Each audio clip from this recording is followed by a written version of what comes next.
Good morning. Welcome again to 1 Million Cups Dallas. My name is Isabel, and I am one of the community organizers for 1 Million Cups Dallas. How many newbies do we have here today? Oh my gosh, that many? That's awesome. Chirag is not a newbie in the front. He's actually on the team as well, but he likes to make everybody feel comfortable, which is awesome. Thank you. So for those of you who have never been before, I will give you the usual spiel of what this is. And those of you who've been here before can probably recite this with me. So 1 Million Cups Dallas started 5 years ago, coming up 6 years. And it started in Missouri by the Kauffman Foundation, which is also a nonprofit, and they are obviously in the business of entrepreneurship. They wanted to meet a ton of other small businesses in their community.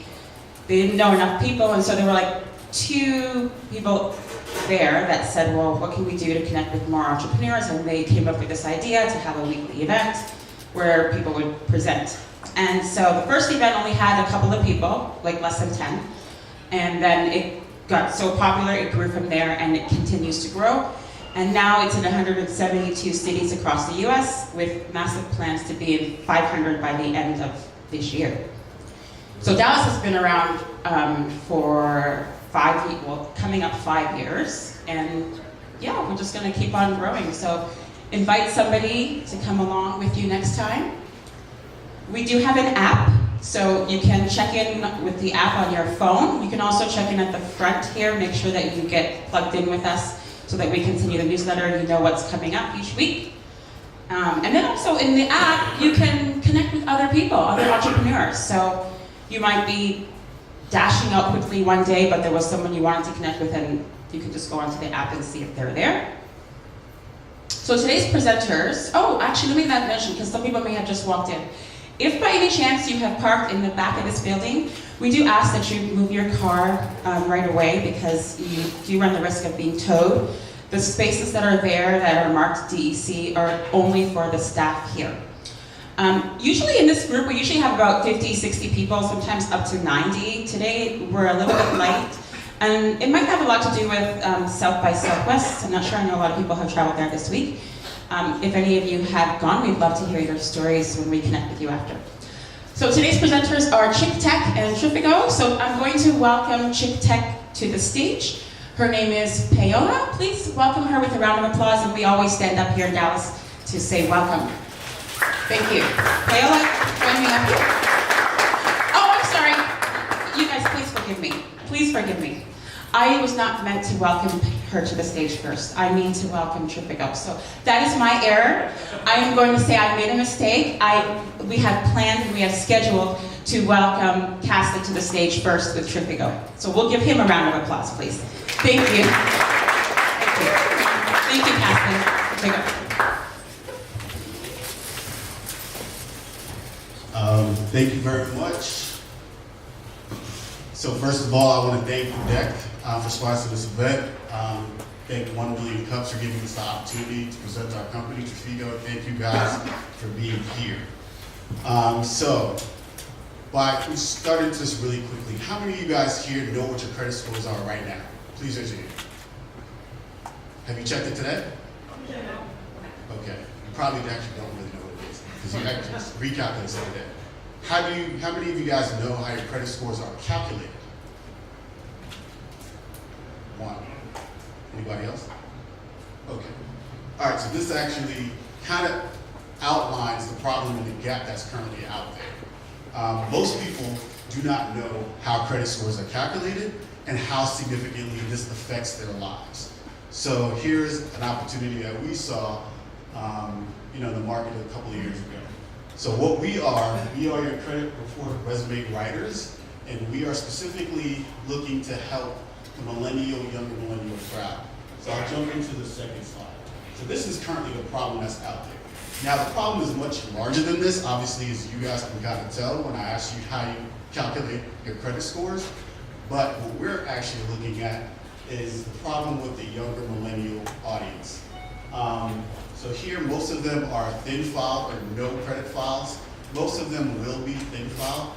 Obviously, when you take a student loan, you have a credit file after that point.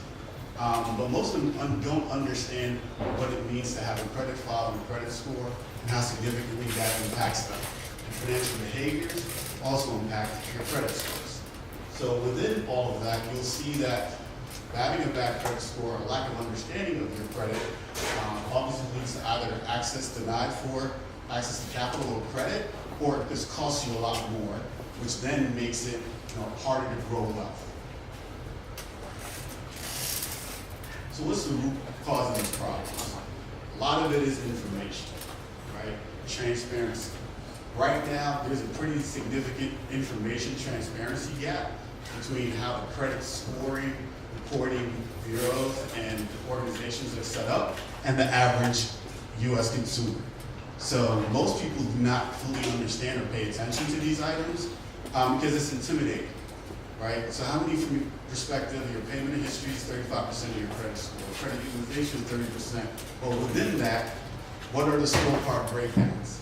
Like how do you get to an 850? A lot of people don't know, right? And it's intimidating when you don't know.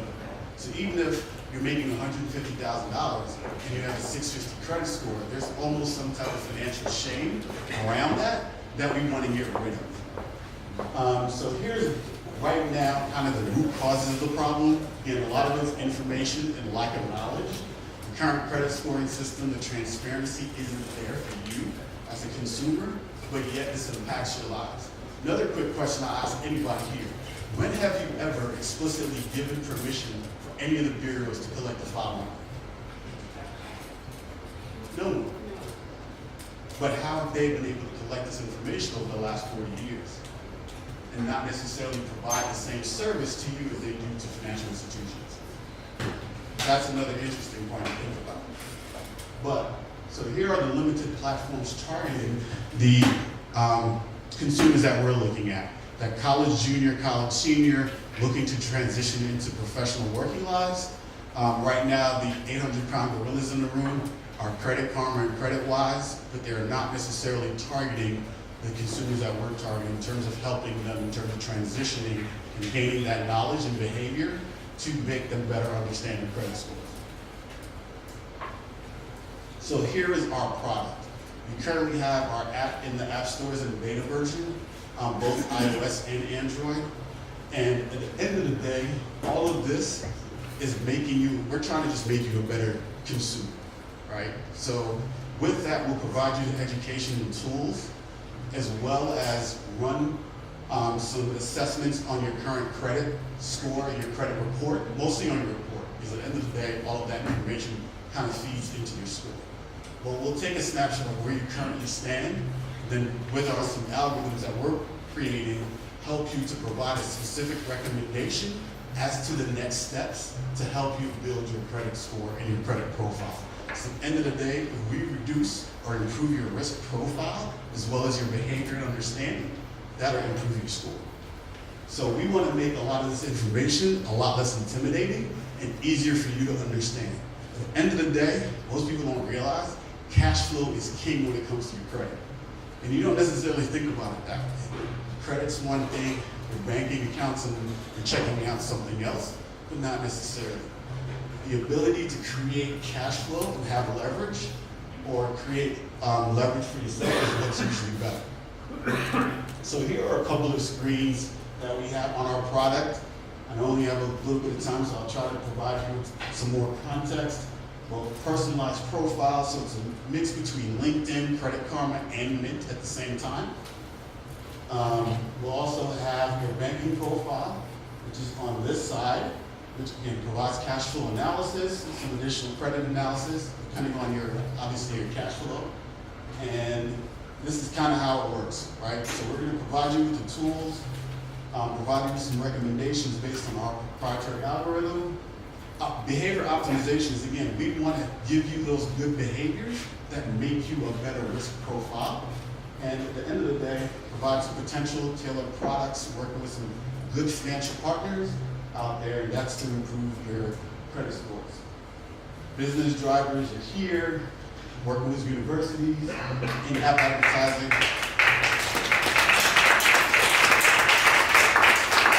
All right, that's time. Awesome, great presentation. So I'm going to kick off Q&A, and we basically have about 15 minutes with each presenter. So as I ask the first question, I want you guys in the audience to be thinking of your own, and then as you raise your hands, I'll come around with the mic to take your questions. But our first question for all the presenters is always, what can the local community do for you? And yeah, feel free to take that however you'd like. And you've already got, oh, perfect. Go ahead. Sorry, I'm a mind reader, kind of, on the side. So here are the things that we're looking for to kind of help us. Again, we built a pretty good MVP. It's in the app stores, but I'm not a marketing guru. I'm not a brand guru. So we're looking for anyone that kind of has that marketing brand feedback or expertise. Any suggestions on incubators, development resources. I have a CTO, but can only do so much. So any help on that, then university and banking connections, because we definitely feel that the university space is where we're really kind of our differentiator, is help those universities. There's a lot of benefits to universities, I didn't really get into that, but the universities can also track the financial health of their student body, and to a certain extent, eventually be able to model off about what type of donations and funding they can get from their alumni. Basis they kind of understand what type of financial condition their student body and recent alumni are in. Awesome. And yeah, definitely, take notes if that's you. Okay, got one question in the back. And if you are asking a question, if you don't mind, just state kind of your name and what you do.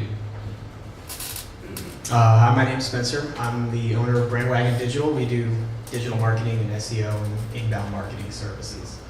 First off, I think it's a great product. I think that there's definitely a market gap there. Anyone who's seen the Credit Karma commercials can, attest to that. They're definitely targeting the audience that's a little older, not millennials. My question is, for a generation that grew up during the financial crisis, a lot of anecdotal evidence and a lot of market research shows that there's resistance from millennials to really engage in the credit process, not only from a company to company basis, but also as an institution.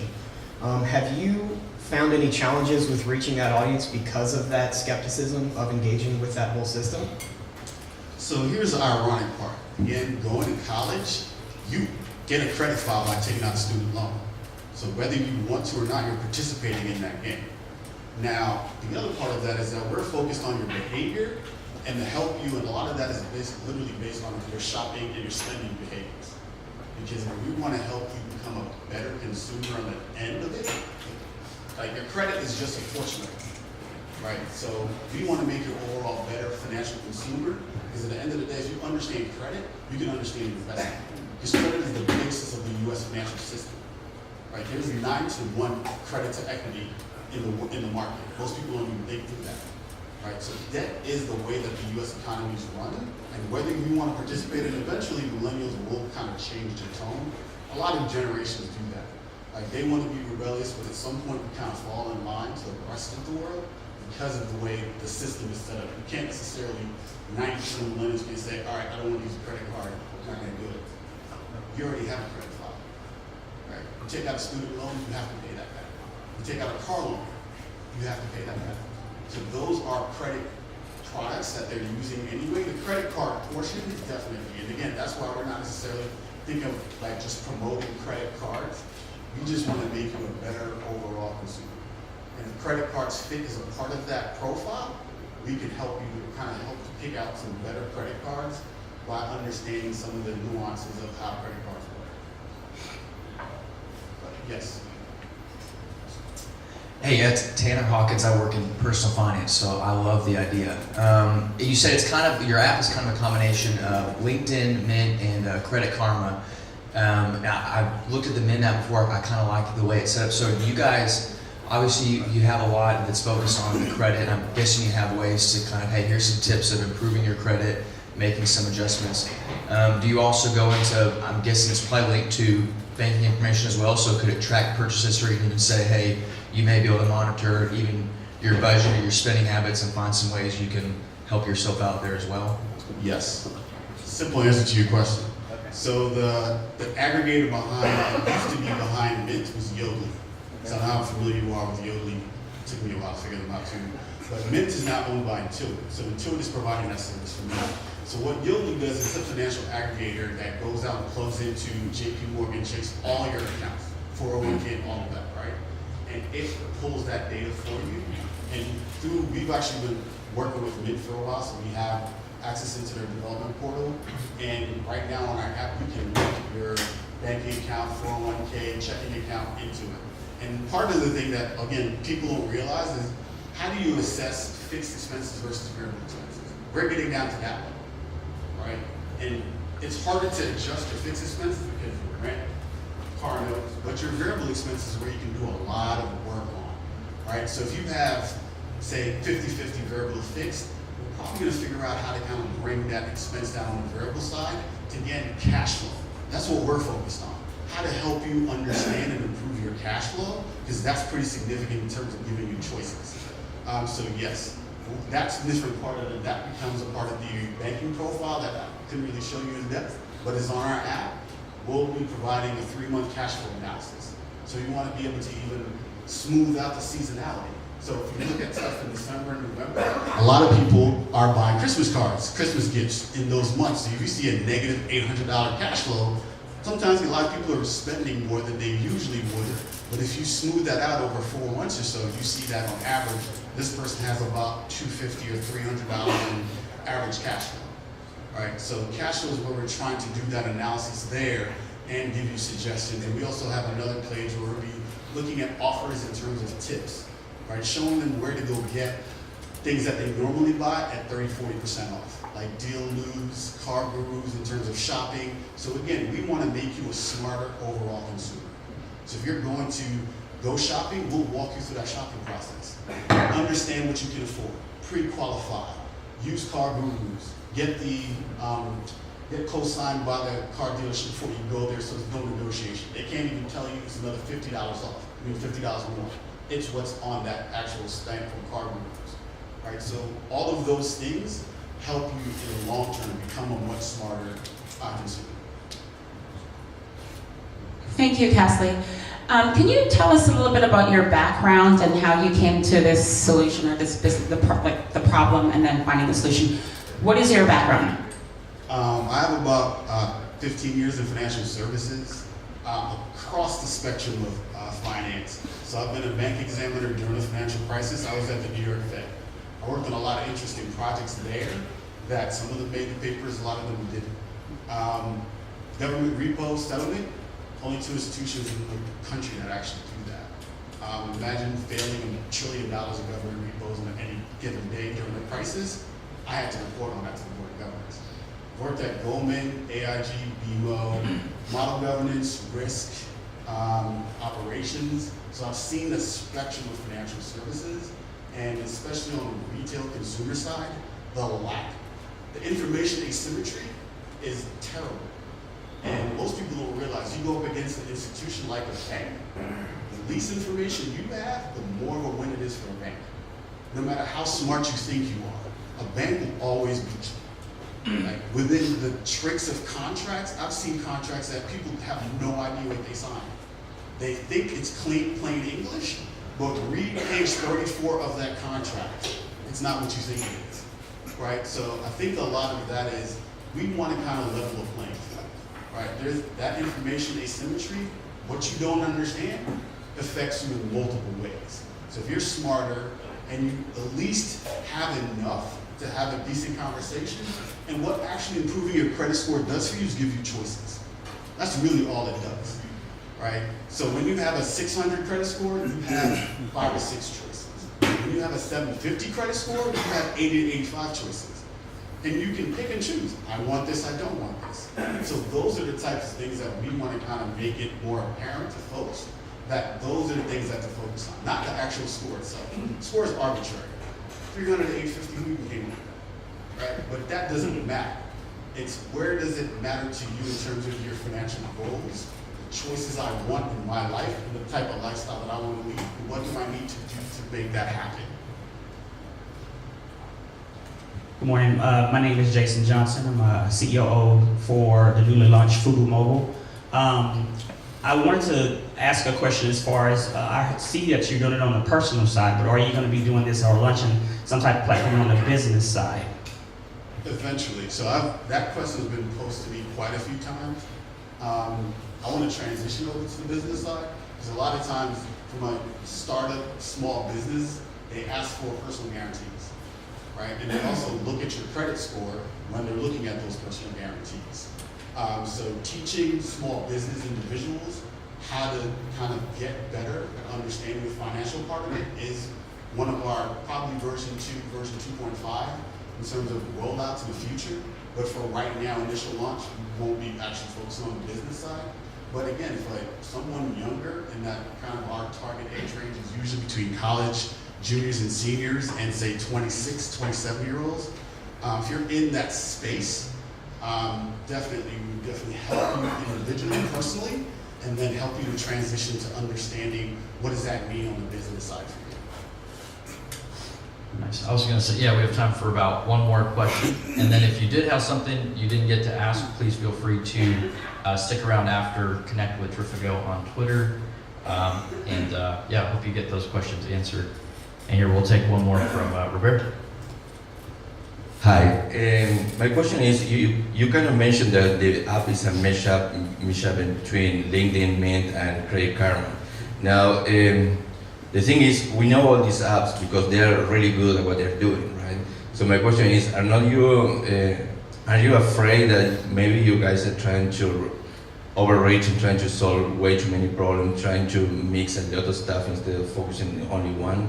Because we know all those companies because they are really good at what they're doing. Now you're trying to mesh up all that, and you even mentioned kind of giving suggestion kind of to save money. So it's even more on top of everything. So that's my question. If you don't think that you're kind of overreaching and trying to get the best of everything instead of focusing on only one thing. Great question. No. Because at the end of the day, what you are as a consumer is your transactional information and your credit report, right? You're not separated out. You're not, let me fix my credit report, then let me figure out, fix my spending. Like those things intertwine. Actually, I don't know why the US consumers have actually gotten so used to thinking of themselves in these two buckets, but it's really not. It's one bucket. How you spend, a lot of times, is gonna affect your credit report. If you're a saver, if you're an overspender, you leverage that through credit a lot of times.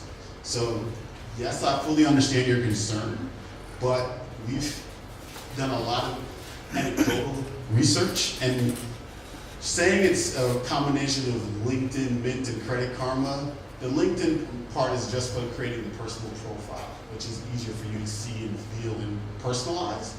And then the kind of big soup to nuts is a combination of Credit Karma and Mint. But if you actually use Credit Karma and realize Credit Karma is nothing but a lead generation engine for credit cards. That's all they are. So they're not really solving the problem.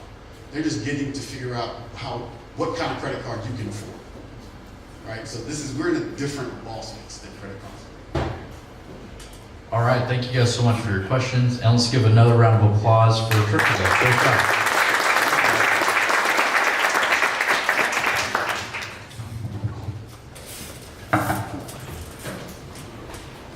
Thank you, Tasli. That was great. Thank you.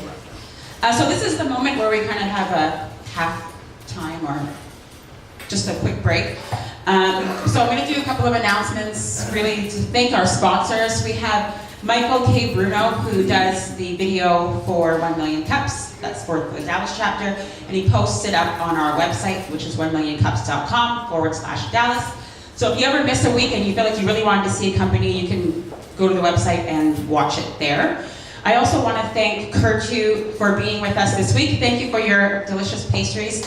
Looks like he has finished quite a few, so if you haven't tried yet, please try. And then we also want to thank our coffee sponsor, which I'm actually going to invite Michael to come to the stage. Michael, please join me. So we're going to just hear this from our sponsor, and yeah, just happy to have you. Thank you so much, Michael. Hey guys, my name is Michael Miller with Laughlin Commercial Realty Group. We're happy to be a sponsor here today. Thank you, Isabel, for letting us. We love coming to 1 Million Cups. What we do is we help companies with office space. So whether you're in a co-working space or have your own conventional space, We want to help you guys out with that. So if you're looking for a move or overstaffed and you need more spaces, need more offices, that's where we come into play. So it's a free service where the landlord pays us a commission. So it's free service to you guys. We'd love to talk to you more about it, and thank you so much. And then of course we're going to thank the deck. We are in a co-working space today, and they donate this space to us to use. We are not part of them. It is a completely separate operation or organization. They have, the deck has free co-working, so if you want, on Wednesdays only. So if you wanted to hang out, these desks in the back, just straight behind, are available, first come, first served.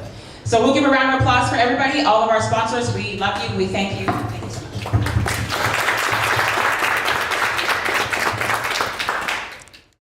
ChickTech, Paola. And again, we'll stand up for her. This is like a second applause for you, Paola, because we did it right for you. But you're welcome. Thank you so much. ChickTech.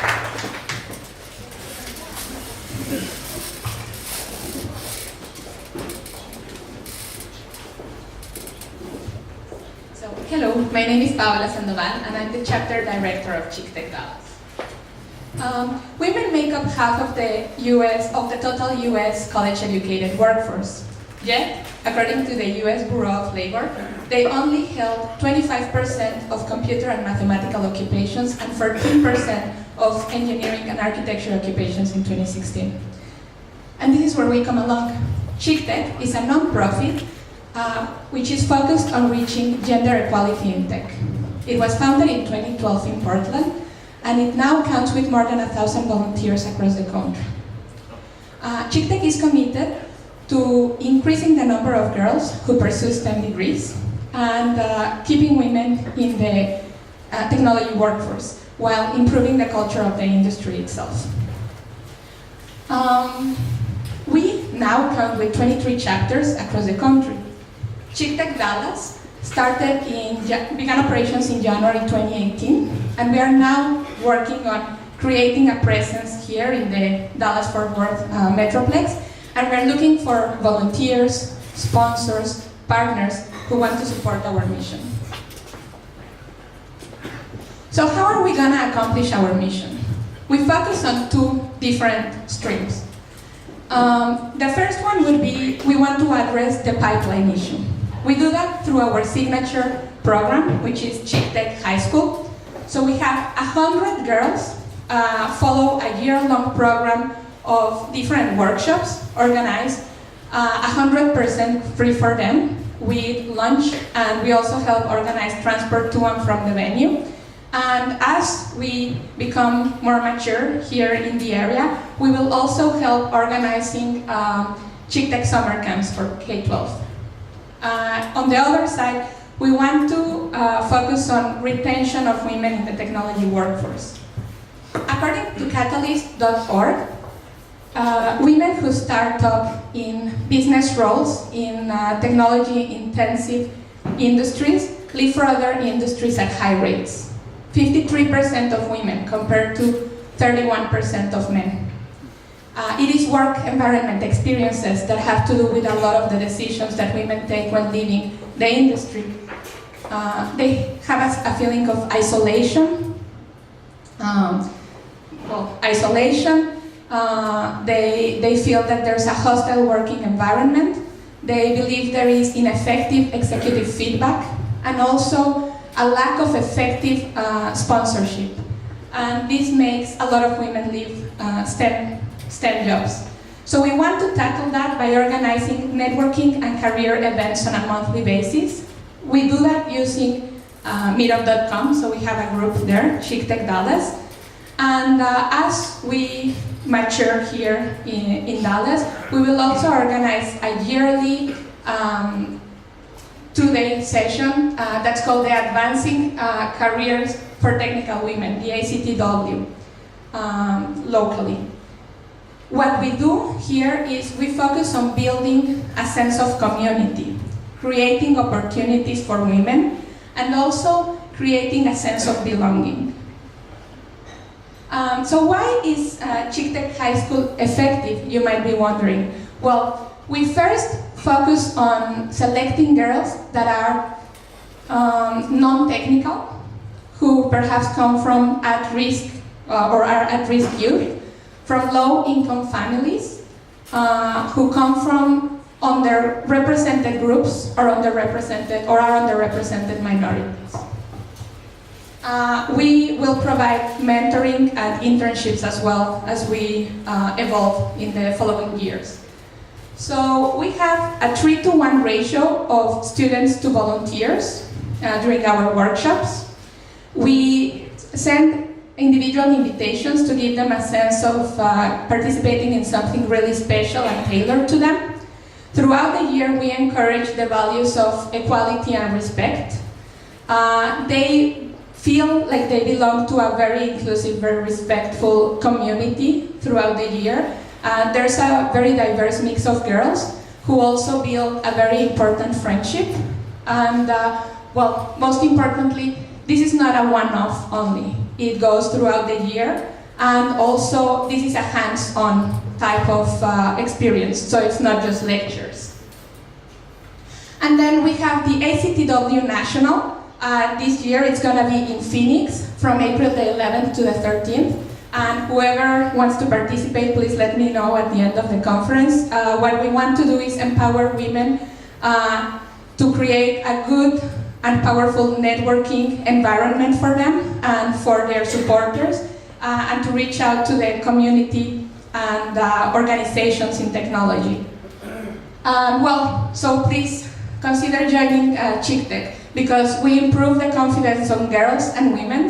We build a sense of community, a strong community within our local environment, and we inspire girls to stay in technology. And these are some numbers for you to believe that. So 64% of girls reported not having any technology experience before joining, and after our year-long program, 67% of the participants believe they could be successful in the technology industry. And furthermore, a lot of them joined other activities additional to ChickTech that help us support the success rate here.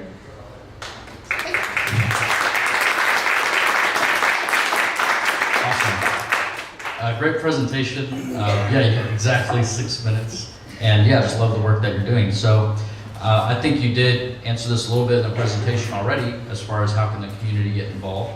But we'll start with that anyway and see what you have on just how can the local community get involved, how can we help out and support? Yeah, so well, first of all, I invite you to join our first ChickTech career event. It's going to be on Wednesday, April the 25th from 6:30 p.m. We still don't have the venue, but as soon as we do, I will let you know. So please send me your contact if you're interested. Otherwise, please look for us on meetup.com, ChickTech Dallas group. As I said, we are looking for volunteers, sponsors, anyone who wants to support the cause. Awesome. And so yeah, now I'll come around with the mic for questions. And again, if you could just state your name and what you do before you ask, that would be great. Hi, it's Spencer, Brandwagon Digital again. First off, I love the idea. I think anyone who's been watching the news lately understands, especially in the tech sector, this is an issue. Not only with the pipeline that you mentioned, but also with the cultures of a lot of more established businesses. My question is, I don't have any feedback on the pipeline. I think it's a great idea, and it sounds like you guys are doing awesome. But my question is, from the cultural perspective and people leaving those companies, you said they feel like they're in a hostile work environment. I feel like a big part of that has to start with the leadership of those companies. Talk to me about the efforts that you guys have made with outreach for these companies, and maybe some success stories about changing those cultures to help that retention. So we have large organizations in technology join, especially in some of the cities that are, let's say, more established already. So Seattle, for instance, San Francisco. So we have companies like Google joining in, and they are very interested in having their leadership not only participate but engage in our. So I'll go back to the ACTW. So what we have, for instance, there is workshops that focus on management and diversity. So they give participants the tools to change their organizations. So we're really trying to reach out to these companies, have some of their members come and maybe interact with the people that we work with and learn a little about why it is important to have a more diverse environment. So far, this is mainly what we have achieved, let's say. So these national level conferences where we discuss with a lot of the leadership in big technology companies, and we try to empower them to create change from within. Good morning, everyone. My name is Jamie Solomon. I'm a professional organizer containing chaos. I was actually just wondering, I'm sure it sounds like you're in the startup stages of what's going on, so I don't imagine that y'all guys have officially attained a client who is on the graduating side of starting their career, made it to high school and made the graduation. I guess is what I would be kind of focused on is the fact that they would still be they would still be involved at a later stage in their life. So for instance, encouraging them through scholarship. Do y'all guys have a plan that would keep them, keep the turnover? So in the end stages, you would have extra volunteers or continued learning opportunities to kind of transport that. Is that something that y'all guys are looking into, or is Definitely. So other chapters have already explored that possibility, and essentially what we want is for these girls who start in our ChickTech high school to continue with us throughout their whole career. So what we want to do is follow up on them, see if they really want to consider a career in technology, if they reach out for that. So we want to help them, as you said, get scholarships. What we think of is having them participate in the year-long program, and then if they're interested, continuing. So perhaps being mentors this time for the other girls, creating internship opportunities in our chapter and so on, and then trying to really keep up with understanding how they're doing in their career and so on. Hello, Jason Johnson with Fubu Mobile once again. We are in the technology, that's our business. And what age are you starting there as far as going out? Let's say if a business wants to have interns, or we want to come to your high school, or basically come in and teach the girls and show them we want to be able to grow women in business. That's our biggest thing. It's our biggest push is having business owners, having more women business owners, even for our stores. What are you teaching these girls as far as business-wise versus just technical? Are you teaching them how to open a business, how to build a business? What else are you teaching them? We're currently focused on the technical aspect of it for high school girls, so we are not exploring the entrepreneurial or business side of it. We do that with women in their careers, though. We train on soft skills, branding, and so on. But for high school girls, it's technology specific. Hi, my name is Don, a small business owner. I just wanted to provide, I think this is wonderful, some feedback as the father of 2 grown women right now. I noticed something. My daughters are both powerhouses in math and science in their middle school. When they hit 9th grade, the social aspect of life in high school completely disrupted any track of math and science. And I don't know, not in that world anymore, but that break, I saw it among their friends too. That 9th grade, that first year of high school, broke a lot of the stream that these young women had in math and science. And I don't know, it was the peer pressure or whatever, but that transition, I saw it completely change in them and their friends. And it's always stuck with me. I thought that was very interesting. Thanks. Yeah, and thank you for your feedback. What we would like to add is, and this is why we have nomination processes, because we do feel that these girls have a lot of potential, but they seem to have lost interest in it. So through the nomination process, what we want is to have them join, even if they haven't themselves expressed a particular interest in doing so. So of course we invite them, we don't force them, we tell them this is a special opportunity, they could explore something new. And during the workshops throughout the year, they really create this sense of belonging, this very good way of making friends with other girls and support each other, so as to change that culture and that perception of what women are supposed to be or what they are supposed to pursue. My name is Jeremiah, and I'm just a student. And I had a quick question about, And I understand that you said this is a year-long process, and so it takes a lot of commitment to kind of stay in there. And then my question is kind of revolving around the retention rate. What type of styles or methods do you use to kind of keep the girls to come back? Because it's a year-long process, and I'm sure it's an expensive process as well. Right, and this is why we really rely on this nomination process. So essentially what we do is we have their educators become ambassadors to us, so that they keep spreading the word and keep supporting the girls. So essentially professors keep encouraging them, please go to the events. We have, for instance, Big Brother, Big Sister, or other type of mentorships where their mentors keep encouraging them, keep going, you have to do so. And on our behalf, we still, of course, encourage them by sending email invitations, newsletters, keeping them in touch with what we're doing. What we require from them is if we have about 7 workshops throughout the academic year, we want them to go to at least 3. And then we have a graduation at the end of the year so that they really feel that they've achieved something. We show everybody they want to invite our achievements, what happened throughout the year, what they did. We have photos, videos, and the actual displays when there's something, for instance, a robot that was built or a website that was built. So in the hope that that encourages them to not just drop it, to not just go to one and then forget about it. All right, we got time for about 2 or 3 more questions. Good morning, Paola. My name is Aurora, and I'm a teacher. I'm an educator with Dallas ISD, and I think this is a wonderful program. Thank you so much for bringing this to our young ladies. I wanted to ask, you said that you have invitations that go out to the students. How do you choose the students to be in your program?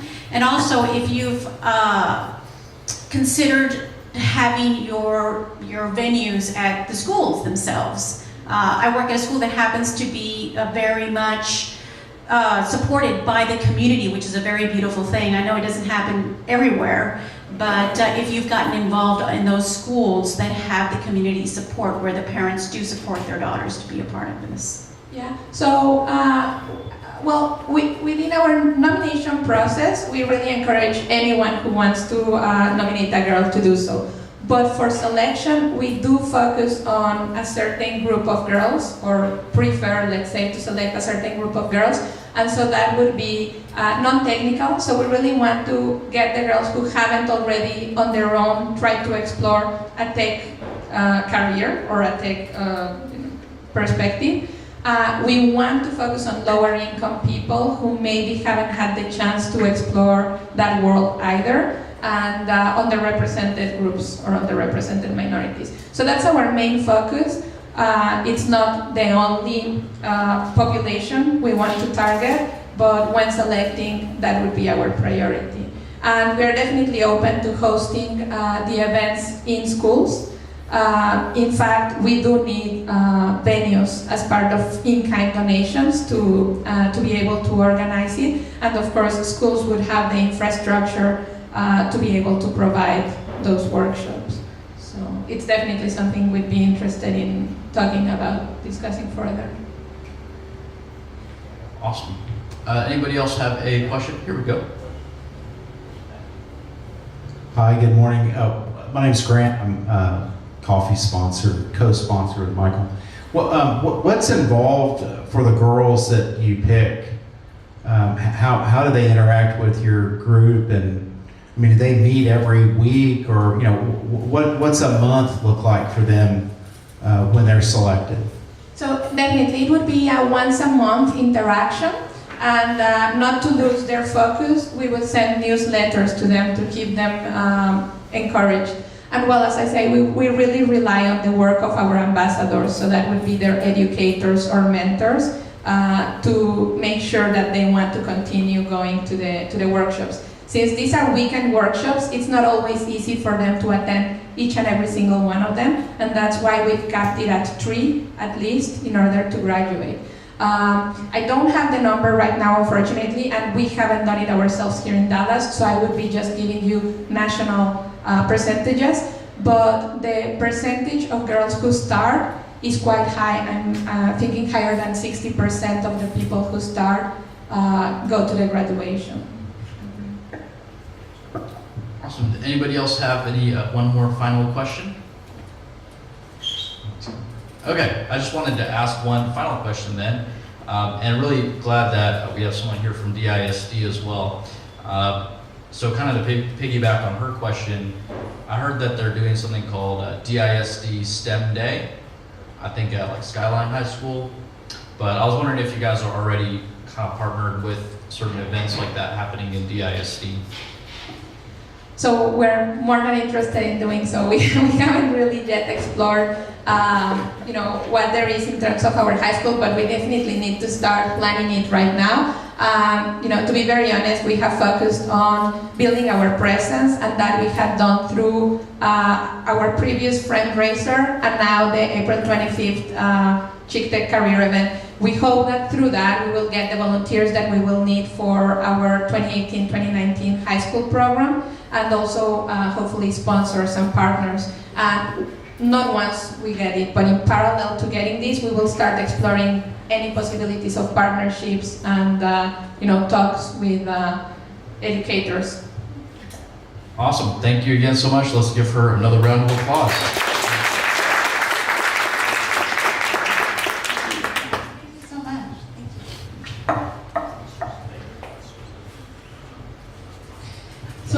Thank you so much, everybody, for coming. Both presentations were great, and both presenters are still both here.